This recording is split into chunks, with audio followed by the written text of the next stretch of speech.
నమస్కారం. ప్రేక్షకులందరికీ శుభోదయం. ముందుగా ప్రేక్షకులందరికీ హోళీ పర్వదిన శుభాకాంక్షలు.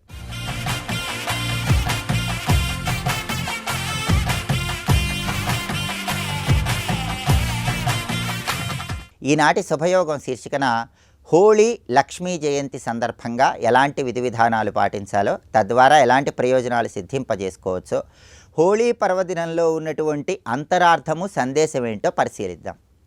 ప్రధానంగా ఫాల్గుణ మాసంలో వచ్చే పౌర్ణమి తిథి నాడు, హోళీ పర్వదినం నాడు పరమేశ్వరుడు కాముడిని అంటే మన్మధుడిని తన త్రినేత్రంతో దగ్ధం చేశాడు. అందుకే హోళీ పర్వదినాన్ని కాముని పున్నమి అనే పేరుతో కూడా పిలుస్తారు.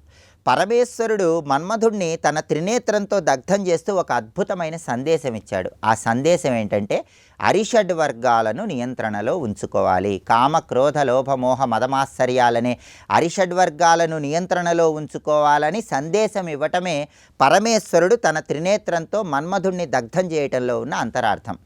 దీనికి సంకేతంగా శివాలయానికి వెళ్ళి శివదర్శనం చేసుకోవటం ద్వారా విశేషమైన శుభ ఫలితాలు కలుగుతాయి. అలాగే ఈ హోళీ పర్వదినానికి ఇంకొక ప్రత్యేకత ఉంది. శ్రీకృష్ణ పరమాత్మ డోలోత్సవాన్ని హోళీ రోజు నిర్వహిస్తారు.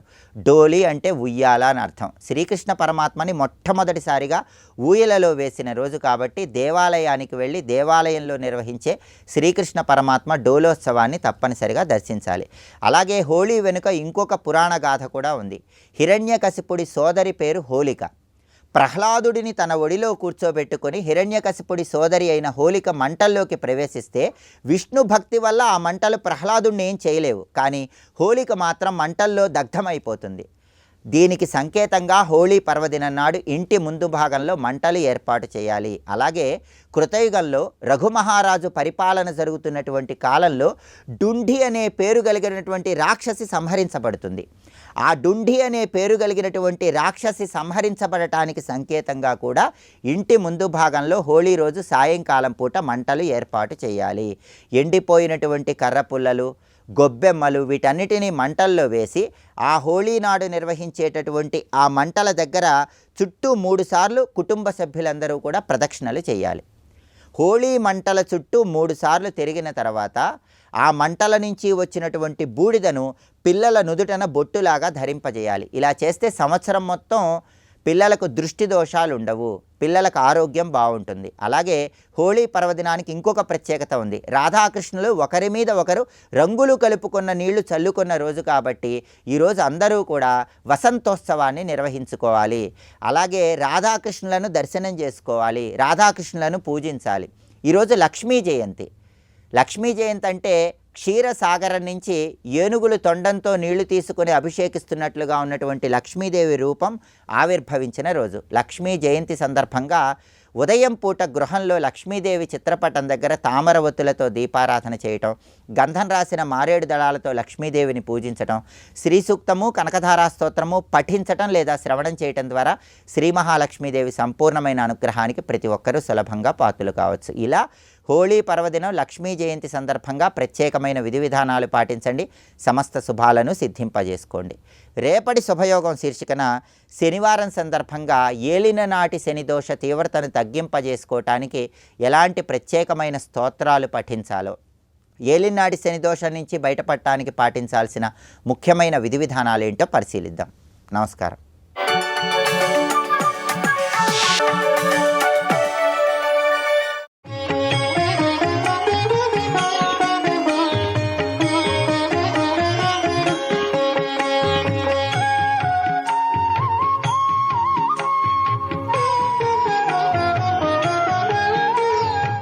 యోగపరమైన సాధన మనం సాగిస్తూనే అంతఃకరణ సంస్కారం చాలా అవసరం అనే మాట ఇక్కడ చెప్పబడుతున్నది.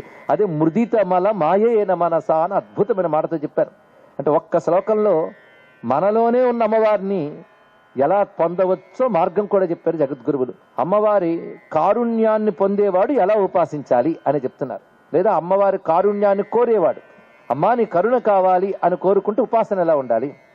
ఎంత ధ్యానం మనం చేసినా, ఎన్ని శాస్త్రములు చదివినా తల్లి దయతోనే తల్లిని పొందగలం.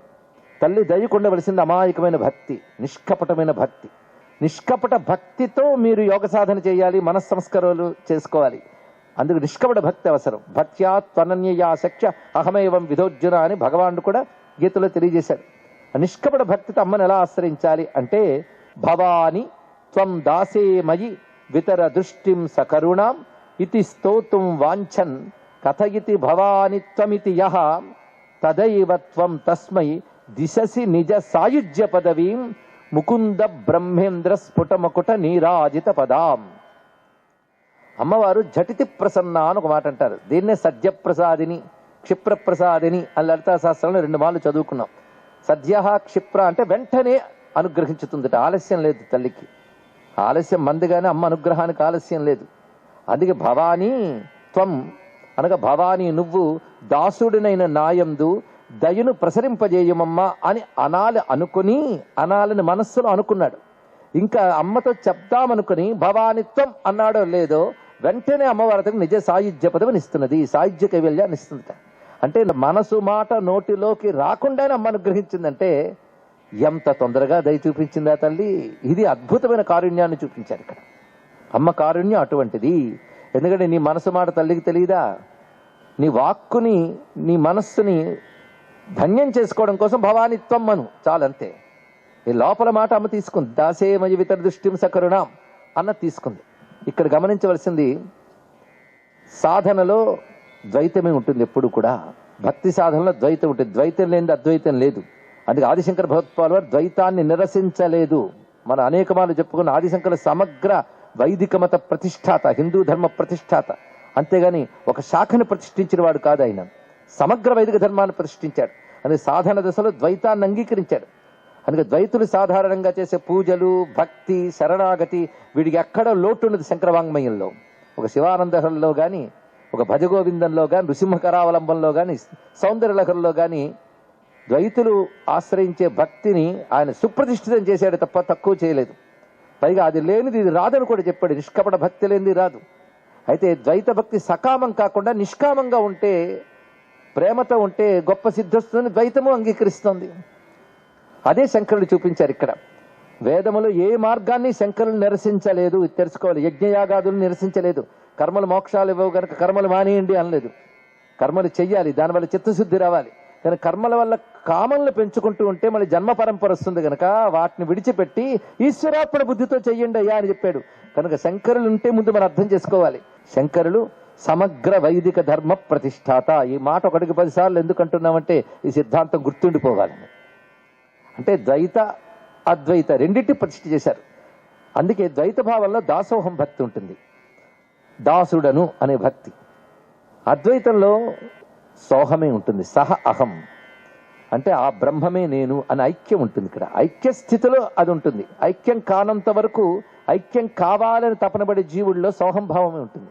అందుకే ఇక్కడ మీరు జాగ్రత్తగా గమనిస్తే భవాని త్వం దాసేమయి వితర దృష్టిం సకరుణాం అని సంకల్పించుకొని కూర్చున్నాడు భక్తుడు.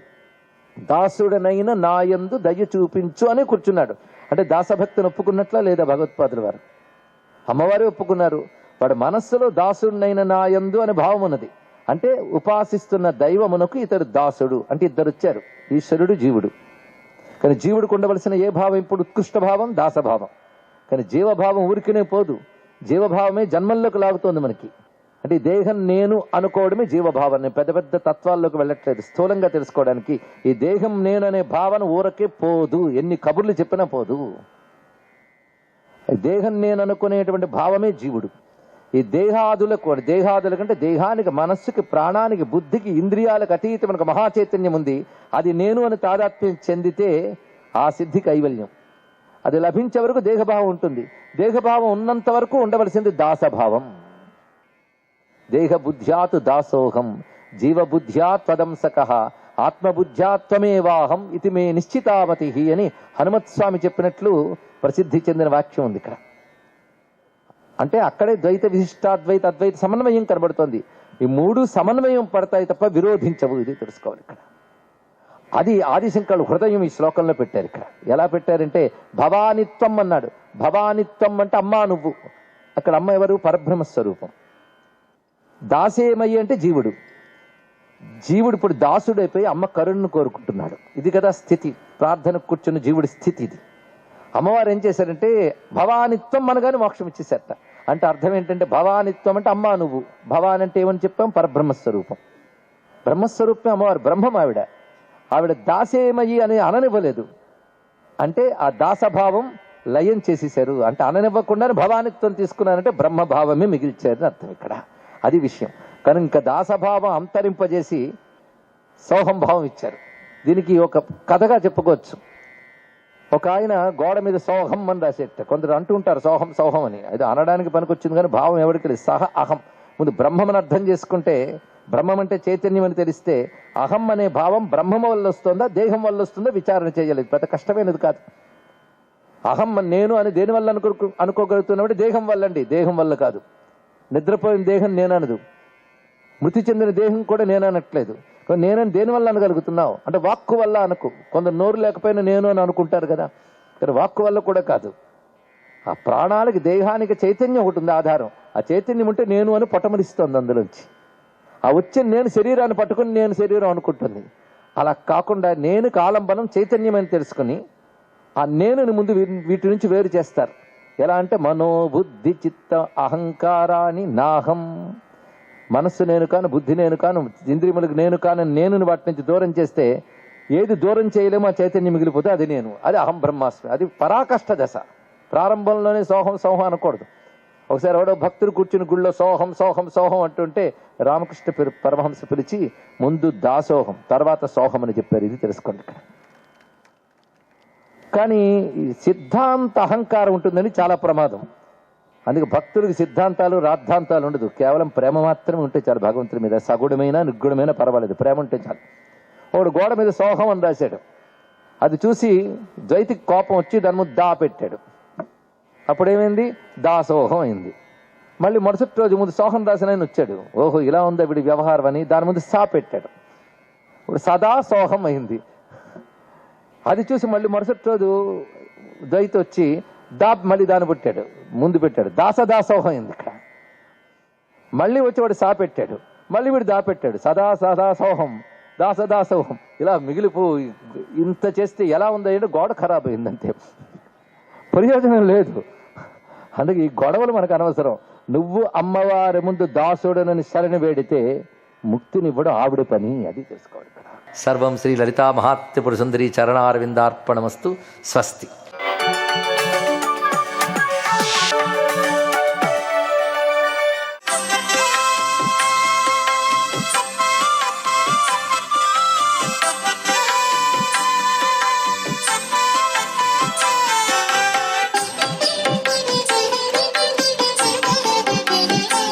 ఓం నమో నారాయణాయ. ఓం నమః శివాయ. శ్రీమాత్రే నమః. ఈరోజు హోళికా పూర్ణిమ. ఈటీవీ ప్రేక్షకులందరికీ హోళీ పండుగ శుభాకాంక్షలు.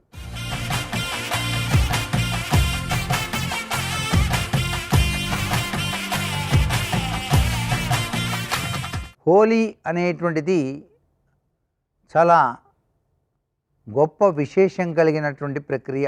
వివిధ రకాలైనటువంటి రంగుల కలయికతో కూడినటువంటి నీటిని ఒకరిపై మరొకరు సహృద్భావంతో చల్లుకొని హోలీ హోలీ అంటూ ఆనంద పారవస్యంతో నాట్యం చేసేటువంటి విధి విధానం. ఈ హోలీ పండుగ వెనకాల చాలా కథలు దాగి ఉన్నాయి. హిరణ్యకశిపుని యొక్క చెల్లెలు హోలిక, ఆమె ప్రహ్లాదుని భయపెట్టడానికి ఒకానొక సమయంలో హిరణ్యకశిపుడే పిలిపించడం జరిగింది. ఆ హోలిక ప్రహ్లాదుని భయపెట్టడానికి పూనుకున్న సందర్భంలో ఆమె మంటలకు ఆహుతి అయినటువంటి విధి విధానం జరిగింది. చెడుపైన ధర్మం గెలవటం వెనకాల దాగిన పరమార్థమే ఈ హోలీ పండుగలో దాగిన అత్యంత కీలకమైనటువంటి రహస్యం. ఒక మంచిని సాధించటానికి పరిపూర్ణమైనటువంటి భక్తి భావన ఎవరికైతే ఉంటుందో వారు భక్తి పారవస్యతత్వంతో చెడును, దుర్మార్గాన్ని అంతం చేయగల శక్తి కలిగి ఉంటారు అని చెప్పటమే దీనిలో దాగిన పరమ రహస్యం. అందుకే ప్రహ్లాదుని ఎన్ని రకాలుగా పరీక్షలు పెట్టినప్పటికీ తండ్రి ఆయన మాత్రం ఆ పరీక్షలలో గెలవలేకపోయాడు. భక్తి భావనా తత్పరతో ప్రహ్లాదుడే విజయాన్ని సాధించాడు. సర్వే జనా సుఖినో భవంతు.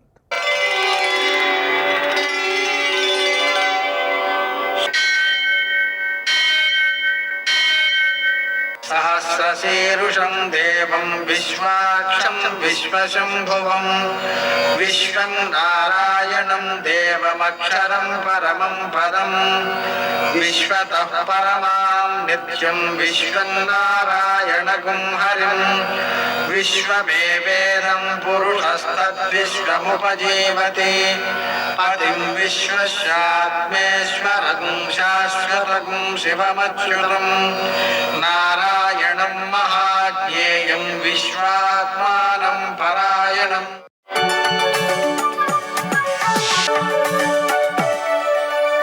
సూర్యశౌర్యమథేందురింద్రపదవీ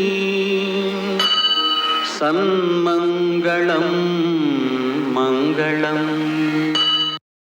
లక్ష్మీం క్షీరసముద్రరాజతనయాం శ్రీరంగధామేశ్వరీం దాసీభూతసమస్తదేవవనితాం లోకైకదీపాంకురాం శ్రీమన్మందకటాక్షలబ్ధవిభవ బ్రహ్మేంద్రగంగాధరాం త్వాం త్రైలోక్యకుటుంబినీం సరసిజాం వందే ముకుందప్రియాం. నేటి కాలమాన విశిష్టాలను గమనిద్దాం. స్వస్తి శ్రీ చంద్రమాన క్రోధినామ సంవత్సరం ఉత్తరాయణం శిశిర ఋతువు పాల్గొన మాసం శుక్లపక్షం శుక్రవారం.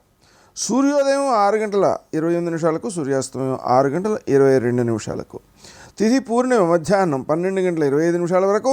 నక్షత్రం ఉత్తర పూర్తిగా ఉంది. వర్జం మధ్యాహ్నం 2:17 నుంచి 4:04 వరకు.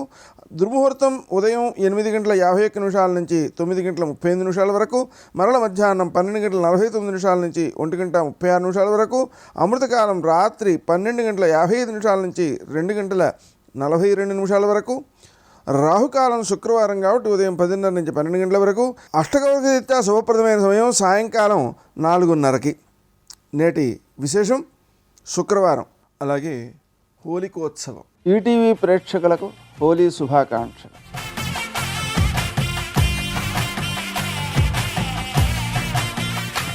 హోలికాదేవి ఎవరు అంటే హిరణ్యకశిపుని యొక్క చెల్లెలు, ప్రహ్లాదునికి మేనత్త. ఆమెకున్న వరం ఏంటంటే ఆమె ఎవరినైనా గట్టిగా పట్టుకుంటే వాళ్ళు తగులుపడిపోతారు. అది ఆమె యొక్క వరం. అందుకని ప్రహ్లాదుని పట్టుకోమని చెప్పాడు. ఎవరు? హిరణ్యకశిపుడు. ప్రహ్లాదుని పట్టుకుని ఒళ్ళో కూర్చోబెట్టుకుంది. వెంటనే ఆమె తగులుపడిపోయింది. అంటే నిజానికి ప్రహ్లాదుడు తగులుపడాలి ఆమె యొక్క వరం ప్రకారం, కానీ ఆమె తగులుపడిపోయింది. ఎందుకు అంటే ఆయన యొక్క శక్తి స్వరూపం అంతటా నిండి ఉన్న స్వరూపం. ఆయన విష్ణుమూర్తిని ఏకాత్మగా భావన చేయడం వల్ల ఆయన యొక్క శక్తి అంతటా నిండి ఉన్నది. ఆ కారణంగా ఆయన భక్తి యొక్క శక్తి ముందు ఈ వరమ యొక్క శక్తి ప్రయోజనాన్ని కలిగించలేదు. ఆ సందర్భంగా ఆమె యొక్క దహనం సంభవించింది. దానికి గుర్తుగా మనం ఇక్కడ వసంతోత్సవాన్ని చేసుకుంటూ ఉంటాం. ఆ ఉత్సవాన్ని ఆచరించుకోవడం ద్వారా వ్యక్తులలో ఉత్తేజం పెరుగుతుంది, ధర్మరక్షణ శక్తి పెరుగుతుంది. పూర్ణిమ శుక్రవారం కలిసి వచ్చిన శుభ సందర్భంలో భార్గవ రాకావ్రతం అని లక్ష్మీ పూజ చేసుకుంటూ ఉంటారు. మనం శుక్రవారం కాబట్టి లక్ష్మీనారాయణకు పూజ చేసుకుని మారేడు దళాలతో లక్ష్మీ అష్టోత్తర శతనామ స్తోత్రాన్ని 108 సార్లు, కనక ధారాస్తవాన్ని 3 సార్లు, లక్ష్మీ హృదయం 5 సార్లు జపించుకోవడం ద్వారా ఉత్తమ ఫలితాలు సిద్ధిస్తాయి. ఈరోజు పూర్ణిమ హోమం చేసుకుంటారు. గోవింద డోలికోత్సవం చేసుకుంటారు. అంటే గోవిందుడిని ఉయ్యాలలో ఊచడం అన్నమాట. ఇది మోక్షాన్ని ప్రసాదించే గొప్ప సేవ. తర్వాత బ్రహ్మసావరణిక మన్వాది ప్రయుక్తమైనటువంటి నదీ స్నానం, దానం ఈరోజు విశేషమైన సత్ఫలితాలను అందజేస్తాయి. ఇంకా విశేషించి ఈరోజు మీన సంక్రమణం ఉంది. అది సాయంకాలం 6:45 అయితే సంక్రమణ ప్రయుక్తమైనటువంటి షడశీతి పుణ్యకాలం మధ్యాహ్నం 12:35 నుంచి సూర్యాస్తమయం వరకు ఉంటుంది. ఈ సందర్భంగా మనం ఆచరించదగినటువంటి ధార్మిక కృత్యాలని, పితృదేవతారాధనని చేయడం విశేషమైన సత్ఫలితాలను అందజేస్తాయి. నేటి ఆణిముత్యాలు.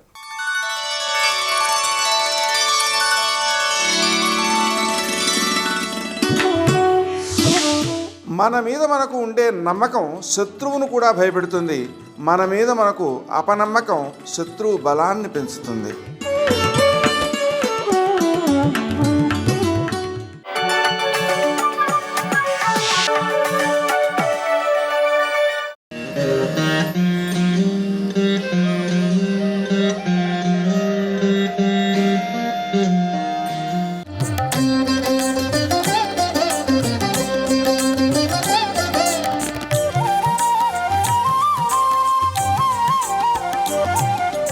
విశాలంగా పరుచుకున్న సాగర తీరం, సమున్నతమైన గిరిశిఖరాలు, ప్రకృతి సోయగాలకు ఆలవాలమై నిలిచే అరకు అందాలతో విశాఖ లోగిలి ముగ్ధ సమ్మోహనంగా భాసిల్లుతోంది.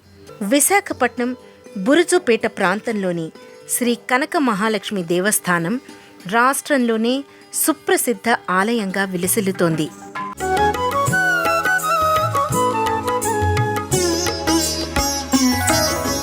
విశాఖలోని కనక మహాలక్ష్మి భక్తుల కొంగు బంగారం. తాము వీసమెత్తు బంగారం కొనుక్కున్నా, ఆస్తిపాస్తులు కలిసొచ్చినా, ఉద్యోగం దొరికినా, పెళ్లి సంబంధం కుదిరినా, సంతానం కలిగినా అదంతా కనక మహాలక్ష్మి అనుగ్రహంగానే ఈ ప్రాంతవాసులు భావిస్తారు. ఈ భక్తి భావన అమ్మ పట్ల వారికున్న ప్రగాఢమైన అచంచలమైన విశ్వాసాన్ని వెల్లడిస్తుంది.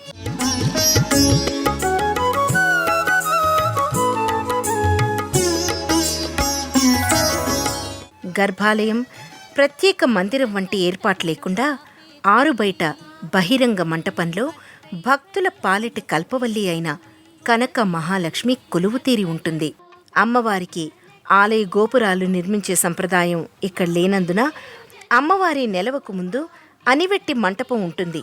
దక్షిణ వైపున ఉన్న ప్రవేశ ద్వారం నుంచి ఉత్తర దిక్కులోకి భక్తులు ఆలయంలోకి ప్రవేశం చేస్తారు. ఉత్తరం కుబేర స్థానం కాబట్టి కనక మహాలక్ష్మిని దర్శించుకున్న వారికి సిరి సంపదలకు ఎలాంటి లోటు ఉండదని ప్రతీతి. రజత కవచాలంకృతగా పద్మపాణిగా అమ్మవారు దర్శనమిస్తుంది. వర్ణ వర్గ విచక్షణలేవీ లేకుండా అమ్మవారికి భక్తులు స్వయంగా పూజలు, అభిషేకాల్ని నిర్వహించుకునే వెసులుబాటు ఇక్కడ ఉంది.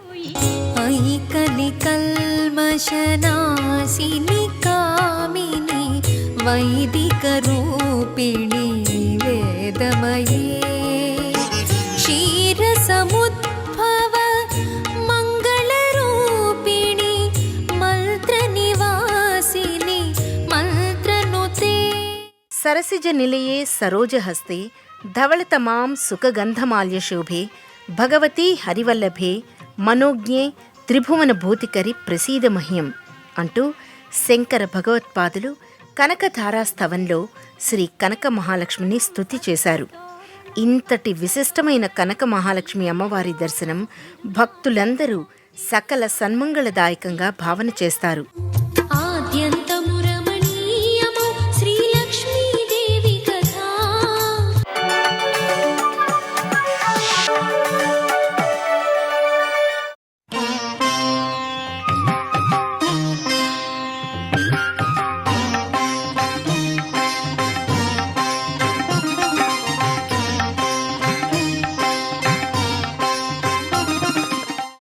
భాస్కరరాయల వారు ఒకసారి అటుగా వస్తూ ఉంటే ఆయన దర్శనం చేసుకుని అర్ఘ్యపాద్యాదులిచ్చి గురువు గారిని ప్రార్థన చేశాడు. అయ్యా, నాకు ఎదర కావలసిన అంత్యేష్టి సంస్కారాన్ని నిర్వహించడానికి, శరీరం పడిపోయిన తరువాత పిండ ప్రదానం చెయ్యడానికి, ప్రతి ఏటా శ్రాద్ధకర్మ చేయడానికి ఓ కుమారుడు ఉండాలి. అది కోరరాని గొంతెమ్మ కోరిక కాదు, ఉండవలసినటువంటి కోరిక. పుత్ర సంతానం పొందాలని ఎవరికి ఉండదు? కాబట్టి నాకొక్క కుమారుణ్ణి ప్రసాదించవలసింది అని ప్రార్థించాడు. భాస్కరరాయల వారు వెంటనే ఆశీర్వచనం చేశారు, నీకు కుమారుడు కలుగుతాడు అని. సంతోషించారు. భాస్కరరాయల వారు వెళ్ళిపోయారు. దంపతులు సంతోషించి అంతఃపురానికి వెళ్ళిపోయారు. ఆయన భార్య గర్భవతి అయింది. కొంతకాలం అయిపోయిన తరువాత ఈ భాస్కరరాయల వారికే ఒక శిష్యుడు ఉండేవాడు. ఆయన పేరు నారాయణ దేవుడు. ఆయనకి భాస్కరరాయల వారు మంత్రోపదేశం చేశారు. బహుశ్రద్ధతో మంత్రజపం చేశాడు ఆయన. చేసి భ్రమరాంబ యొక్క అనుగ్రహాన్ని పొంది వాక్సిద్ధిని పొందాడు. ఆయన నోటితో ఏమంటారో అది అవుతుంది. ఆయన వచ్చాడు బాలకీనగరం వైపుకి. వస్తే ఈ చంద్రసేన జాధవుడు తన భార్యని వెంట పెట్టుకుని మళ్ళీ వెళ్ళి ఆయన కాళ్ళ మీద పడ్డాడు. పడి భార్యని చూపించి, అయ్యా నా భార్య గర్భవతి, ఏ సంతానం కలుగుతుందని అడిగాడు. ఆయన ఏదో ఆలోచన చేస్తూ ఆడపిల్ల పుడుతుంది అన్నారు. అంటే వెంటనే రాజు అన్నాడు, మగపిల్లవాడు పుడతాడని మీ గురువుగారు భాస్కరరాయల వారు ఆశీర్వదించారు అన్నాడు. ఎంత ధూర్తమైన పని చేశావురా! నాకు మంత్రోపదేశం చేసిన మహానుభావుడు మా గురువు భాస్కరరాయల వారు. ఆయన మాటకి వ్యతిరేకంగా నేను మాట్లాడేటట్టుగా చేశావు. నువ్వు ముందు చెప్పద్దు. పుత్ర సంతానం కలుగుతుందని మా గురువుగారు ఆశీర్వదించారని నాతో చెప్తే శుభం భూయాత్ అనేవాడిని. నువ్వు అలా చెప్పలేదు, ఏ బిడ్డ పుడుతుందని అడిగావు. అంటే నా గురువు చేసిన ఆశీర్వచనాన్ని నాకు చెప్పకుండా నా చేత పలికించావు. ఇప్పుడు నా గురువు అన్న మాటకి వ్యతిరేకంగా నేను మాట్లాడాను. ఇప్పుడు దోషం నాకొచ్చింది. అందుకే మా గురువు గారి మాట పోకూడదు, నా మాట పోకూడదు. పురుషుడు స్త్రీ రెండూ కలిపి నపుంసకుడు పుడతాడన్నారు. ఆ రాజుకి నపుంసకుడు పుట్టాడు. పుట్టిన తరువాత మళ్ళీ భాస్కరరాయల వారు అటుగా వచ్చారు. వస్తే రాజు భార్య వెళ్ళి భాస్కరరాయల వారి పాదాల మీద పడ్డారు. అయ్యా మీరు పుత్ర సంతానం కలుగుతుందన్నారు, మాకేమో నపుంసకుడు జన్మించాడు. కారణం, మీ శిష్యుడైనటువంటి నారాయణ దేవుడు మీ మీద భక్తి చేత మా మీద ఆగ్రహంతో ఇచ్చిన శాపం మీరే అనుగ్రహించాలన్నాడు. లోకంలో ఎవరినైనా అనుగ్రహించి కాపాడగలిగినటువంటి వాడు సూర్యనారాయణమూర్తి. కాబట్టి నేను కృష్ణానదీ తీరంలో కూర్చుని తృచ అర్ఘ్య విధానము చేత సూర్యనారాయణమూర్తిని తృప్తి పొందేటట్టు చేస్తాను. ఆయన అనుగ్రహంతో మళ్ళీ నీ కొడుకు పురుషుడు అయ్యేటట్టుగా చేస్తానని వెళ్ళి కూర్చుని శిష్యులతో కలిసి రోజు ఆ ఒడ్డున ఇసుకలో నడిచి వెళ్ళి నదీ తీరంలో నిలబడి తృచ అర్ఘ్య విధానంలో సూర్యనారాయణమూర్తిని సేవిస్తున్నారు. ఇలా కొన్ని రోజులు గడిచిన తరువాత ఆయన పడుకునుండగా శిష్యులు కాళ్ళు ఒత్తుతున్నారు. పాదాలలో బొబ్బలు కనపడ్డాయి. అయ్యయ్యో గురువుగారు, మీరు రోజు కృష్ణా తీరంలో మండుటెండలో ఇసుకలో నడిచిన కారణం చేత మీ పాదములు బొబ్బలెక్కాయి. అందుకని ఇక నుంచి మనం పర్ణశాల దూరంగా ఉంచుకోవద్దు, కృష్ణానదికి దగ్గరలో పర్ణశాల వేసుకుందాం, 4 అడుగులు వేస్తే కృష్ణ దగ్గరికి వెళ్ళేటట్టు అన్నారు. ఆయన నవ్వి అన్నారు పడుకున్నవారు, ఏమిరా కృష్ణానదికి దగ్గరగా పర్ణశాల ఇద్దామని అడిగారు కానీ కృష్ణనే పర్ణశాల దగ్గరికి తెద్దామని ఎందుకు అడగలేదురా అన్నారు. అంటే శిష్యులు అన్నారు, గురువుగారు మీరంతటి సమర్థులే, మీరు తేగలరు, ఆ పనే చెయ్యండి గురువుగారు అన్నారు. వెంటనే ఆయన లేచి సూర్యనారాయణమూర్తిని స్తోత్రం చేసి పిలిచారు. ఆయన పిలుపుకి సూర్యమండలాంతర్వర్తి అయినటువంటి సూర్య భగవానుడు దిగొచ్చాడు. దిగి వచ్చి ఎదుట నిలబడి భాస్కరరాయల వారిని అడిగాడు, అయ్యా మీకు నేను ఏం చేసి పెట్టాలని అడిగాడు. ఆయన అన్నారు, కృష్ణానదిని నేను వేసుకున్న కుటీరం ఎదురుగుండా ప్రవహించేటట్టుగా దిశ మార్చన్నారు. ఆయన అన్నాడు, ఎందుకు కృష్ణానది మారడం అని అడిగాడు. నీకు తృచ అర్ఘ్య విధానంలో నేను పూజ చెయ్యాలన్నారు, ఎందుకు పూజ చేయడం? నేను ఒకటికి మాటిచ్చాను, చంద్రసేన జాధవుడి యొక్క కుమారుడు నపుంసకుడు పురుషుడు కావాలి, దానికోసం నది ఎందుకు మారడం?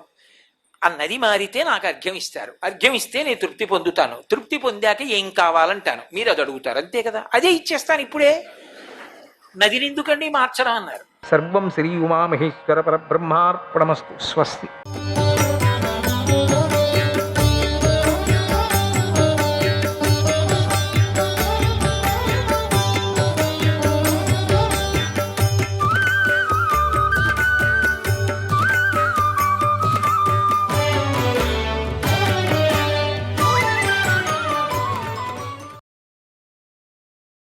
సుషేణ గొప్ప సైన్యమున్నవాడు, గుణరూపమైన సేన గలవాడు, కనకాంగది బంగారు భుజకీర్తులు గలవాడు, గుహ్య హృదయ గుహయందున్నవాడు, గుహ్యమైన హృదయాకాశంలో ఉంచబడినవాడు, గభీర గంభీర స్వభావుడు, గంభీరమైనవాడు, గహన అలభ్యుడు, ప్రవేశింపరానివాడు, గుప్త మనోవాగాతీతుడు, వాక్కులకు మనస్సుకు అందనివాడు, చక్ర గదాధర చక్ర గదాధారి, భక్తరక్షణ కోసం చక్ర గదలు ధరించేవాడు.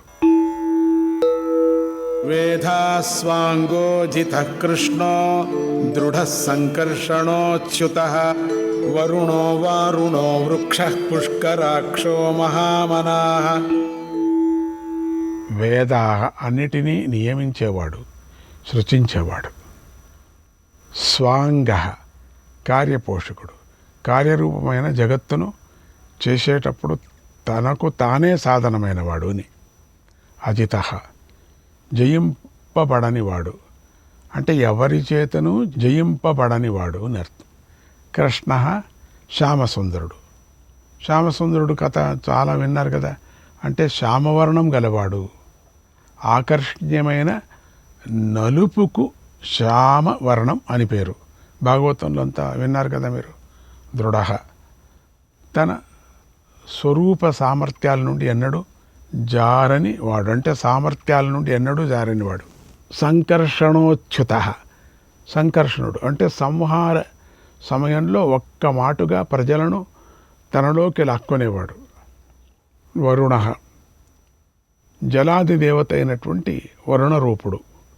వారుణ వరుణపుత్రుడైన వశిష్ఠ స్వరూపుడు. వృక్ష అశ్వత్థ వృక్ష రూపుడు. పుష్కరాక్ష కమలలోచనుడు, కమలాల వంటి కన్నులు గలవాడు. మహామనాహ గొప్ప మనస్సున్నవాడు. సృష్టి స్థితి నాశనములనేవి మనస్సుతోనే చేసేవాడు. భగవాన్ భగహానందీ వనమాలీ హలాయుధః ఆదిత్యో జ్యోతిరాదిత్య సహిష్ణుర్గతి సత్తమః. భగవాన్ ఉత్పత్తి ప్రళయాలు విద్యలు తెలిసినవాడు. భగహ ఐశ్వర్యాపహారకుడు, సంహార సమయంలో ఐశ్వర్యాదులను అపహరించేవాడు. ఆనందీ సుఖభోక్త, పరమ సుఖస్వరూపుడు. వనమాలి వైజంతిమాలను ధరించినవాడు. హలాయుధ బలరామస్వరూపుడు.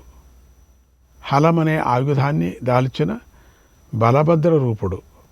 హలమంటే నాగలి.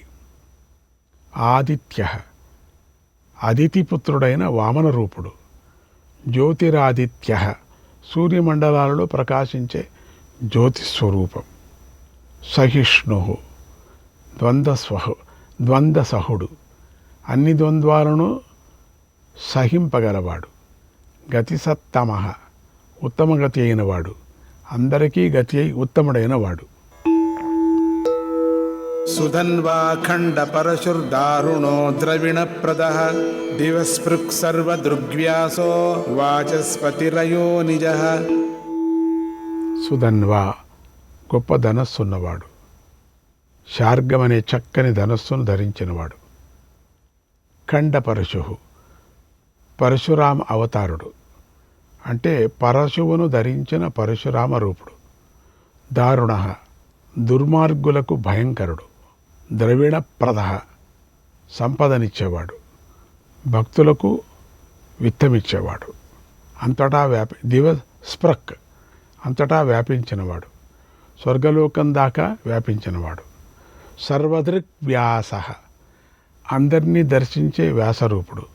సర్వద్రష్ట వేద పురాణాది జ్ఞానాన్ని విస్తరింపజేసేవాడు. వాచస్పతి రయోనిజ విద్యాస్వరూపుడు, విద్యలకు స్వామి, అలాగే పుట్టుక లేనివాడు. త్రిసామాసామగస్సామ నిర్వాణం భేషజం భిషక్ సన్యాసకృచ్ఛమశాంతో నిష్ఠాశాంతి పరాయణం. త్రిసామ దేవవ్రతాలనే 3 సామల చేత కీర్తింపబడేవాడు. సామగ సామగానం చేసేవాడు. సామవేదాత్మకుడు, సామవేద స్వరూపుడు. నిర్వాణం ఆనంద స్వరూపుడు, పరమానంద రూపుడు. భేషజం ఔషధ రూపుడు, సంసార రోగానికి ఔషధం వంటివాడు. బిషక్ వైద్య స్వరూపుడు, సంసార రోగానికి వైద్యుడు. సన్యాసకృత్ సన్యాస నిర్మాత, మోక్షానికి సన్యాసాశ్రమాన్ని సన్యాస యోగాన్ని ఏర్పరిచినవాడు. శమః శమస్వరూపుడు, జ్ఞాన సాధనముగా శమమును చెప్పినవాడు. శాంతః ప్రశాంతుడు, పరమశాంత స్వరూపుడు. నిష్ఠ అధిష్టానమైనవాడు, ప్రళయకాలంలో అన్ని అచటనే లీనమగును, అందుచే నిష్ఠాస్వరూపుడు అని. శాంతి పరమశాంతి స్వరూపుడు. పరాయణం ప్రాప్యస్థానమైనవాడు, ముముక్షువులు పొందే స్థానం. శుభాంగశాంతిదస్రష్ట కుముద కువలేశయ గోహితో గోపతిర్గోప్త వృషభాక్షో వృషప్రియ. శుభాంగ శుభ శరీరుడు, శుభప్రధానమైనటువంటి శరీరం కలవాడు. శాంతిద పరమశాంతినిచ్చేవాడు. స్రష్ట సృష్టికర్త, సృష్టి మొదట్లో సర్వభూతాలను సృష్టించినవాడు. కుముద భూమి మీద లీలలను ప్రదర్శించేవాడు, భూమిపై మిక్కిలి సంతసించేవాడు. కువలేశయ అనంతశాయి, నీటిపై శేషుడిపై శయనించేవాడు. గోహిత గోవులకు మేలు చేసేవాడు, ఆవులకు భూమికి హితం చేకూర్చేవాడు. గోపతి గోవులకు భూమికి స్వామి. గోప్త జగత్తుకు రక్షకుడు. వృషభాక్ష ధర్మమే దృష్టిగా కలవాడు. వృషప్రియ ధర్మప్రియుడు, ధర్మం మీద ప్రీతి గలవాడు. అనివర్తి నివృత్తాత్మా సంక్షేప్త క్షేమకృచ్ఛివ శ్రీవత్సవక్ష శ్రీవాస శ్రీపతి శ్రీమతాం వరః. అనివర్తి మడమ త్రిప్పనివాడు, అంటే రణభూమి నుండి ధర్మ పరిపాలనం నుండి వెనుదిరగనివాడు. నివృత్తాత్మ విషయ వినివృత్తుడు, అంటే సహజంగానే విషయాల నుండి నివృత్తమైన మనస్సు కలవాడు. సంక్షేపత ప్రళయంలో విశ్వాన్ని సంక్షేపించేవాడు. విశాల జగత్తును సూక్ష్మరూపుడై సంహరించేవాడు. క్షేమకృత్ క్షేమ ఇచ్చేవాడు, అంటే రక్షణ చేసేవాడు. శివ శుభదుడు, తన నామాన్ని స్మరించినంత మాత్రాన పరిశుద్ధపరిచేవాడు. శివ శ్రీవత్సవక్ష శ్రీవత్సాంకుడు, శ్రీవత్సం అనే చిహ్నం వక్షస్థలం మీద గలవాడు. శ్రీవాస లక్ష్మికి నివాస స్థానమైనవాడు. శ్రీపతి లక్ష్మికి భర్త. శ్రీమతాంబర త్రిమూర్తులలో శ్రేష్ఠుడు, శ్రీమంతులైన బ్రహ్మాదులకు ప్రధానుడు. శ్రీధ శ్రీశ శ్రీనివాస శ్రీనిధి శ్రీవిభావన శ్రీధర శ్రీకర శ్రేయ శ్రీమాన్ లోకత్రయాశ్రయ. శ్రీధ సంపదనిచ్చేవాడు. శ్రీశ లక్ష్మికి నాథుడు. శ్రీనివాస లక్ష్మీదేవి యొక్క అంతఃకరణంలో ఉండేవాడు. శ్రీనిధి సమస్త సంపదలకు ఆధారం. శ్రీ విభావన మనుష్యులకు వారి వారి కర్మానుసారంగా ఐశ్వర్యం ఇచ్చేవాడు. శ్రీధర లక్ష్మిని వక్షస్థలం మీద ధరించినవాడు. శ్రీకర భక్తులకు సంపదలనిచ్చేవాడు. శ్రేయ శ్రేయూరూపుడు, అంటే కళ్యాణరూపుడు అని. శ్రీమాన్ శ్రీమంతుడు, సర్వశ్రేయస్సులతో కూడినవాడు అని. లోకత్రయాశ్రయ అంటే 3 లోకాలకు ఆధారమైనవాడు. స్వక్షస్వంగశతానందో నందిర్జ్యోతిర్గణేశ్వరః విజితాత్మా విధేయాత్మా సత్కీర్తిశ్చిన్న సంశయః. స్వక్ష అందమైన కన్నులు గలవాడు. చక్కని కృపాకటాక్షణములతో కూడినవాడు. ఆ కృపాకటాక్షములతో అంటే ఎప్పుడూ కరుణనే చూపించేటువంటి వాడు. స్వంగ శుభాంగుడు, మనోహరమైన శరీరం గలవాడు. అన్ని అంగాలు ఎట్లా ఉండాలనో అన్ని అంగాలు సుందరంగా ఉండేటువంటి. శతానంద 100 విధాలైన ఆనందాలున్నవాడు. ఉపాధి భేదంతో 100గా మారిన పరమానంద రూపుడు. నంది ఆనంద విగ్రహుడు. జ్యోతిర్గణేశ్వర, నక్షత్ర సముదాయ అధీనుడు, అంటే వెలుగుల సముదాయానికి ఈశ్వరుడు. విజితాత్మ, జయించిన మనస్సును కలవాడు. అవిధేయాత్మ, అనిర్వచనీయ స్వరూపుడు, ఇతరులకు లొంగని స్వరూపం గలవాడు. సత్కీర్తి, చక్కని కీర్తి గలవాడు. చిన్న సంశయ, సందేహాలు లేనివాడు, సంశయాలు నశించినవాడు. ఉదీర్ణ సర్వతః చక్షురనీశ శాశ్వత స్థిర భూషయో భూషణో భూతిర్విశోకశోకనాశన. ఉదీర్ణ, శ్రేష్ఠుడు, అన్ని భూతాల కంటే ఉత్తముడు. సర్వత చక్షు, అన్ని వైపులా చూడగలవాడు, అన్ని దిక్కులకు ప్రసరించే కనులు గలవాడు. అనీశ, తానే ప్రభువైనవాడు, తనకు మరొక ప్రభువు లేనివాడు. శాశ్వత స్థిర, నిర్వికారుడు, ఎల్లప్పుడూ స్థిరంగా ఉండేవాడు. భూషయ, భూమిపై శయనించేవాడు. భూషణ, భూమికి అలంకారమైనవాడు. చాలా అవతారాల్లో తన పాదాలతో భూమిని అలంకరించినవాడు. భూతి, విభూతులకు ఆధారుడు, అంటే ఐశ్వర్య రూపుడోని. విశోక, శోకం లేనివాడు. శోకనాశన, భక్తుల దుఃఖాన్ని పోగొట్టేవాడు. అర్చిష్మానర్చిత కుంభో విశుద్ధాత్మా విశోధన అనిరుద్ధో ప్రతిరథ ప్రద్యుమ్నో మిత విక్రమ.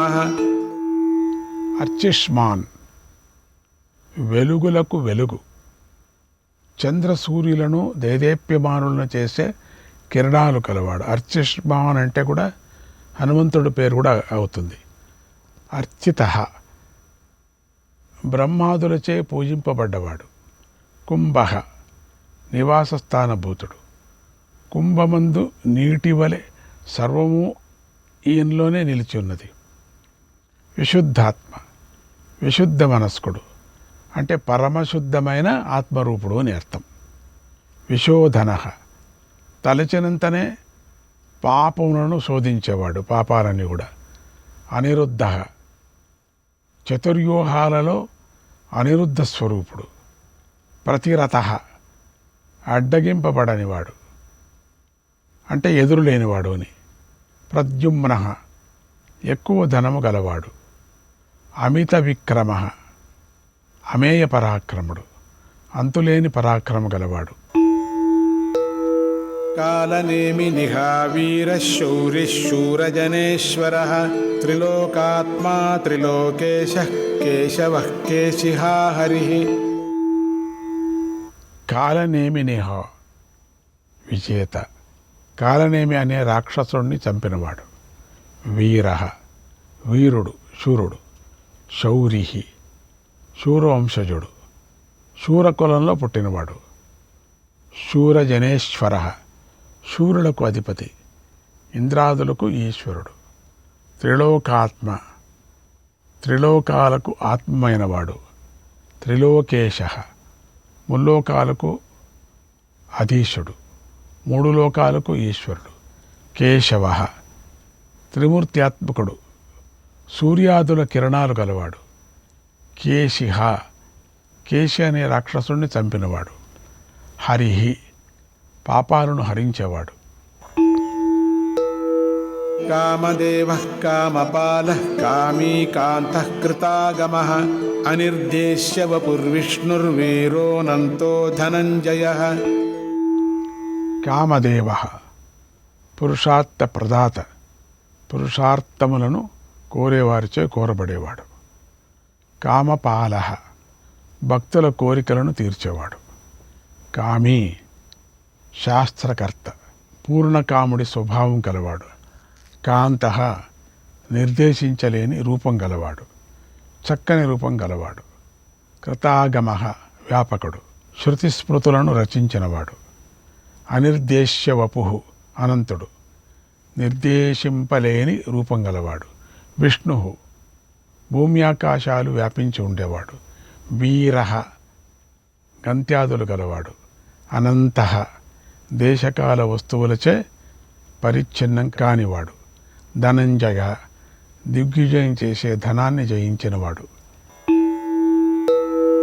బ్రహ్మణ్యో బ్రహ్మకృద్బ్రహ్మ బ్రహ్మ బ్రహ్మ వివర్ధన బ్రహ్మవిద్బ్రాహ్మణో బ్రహ్మీ బ్రహ్మజ్ఞో బ్రాహ్మణ ప్రియ.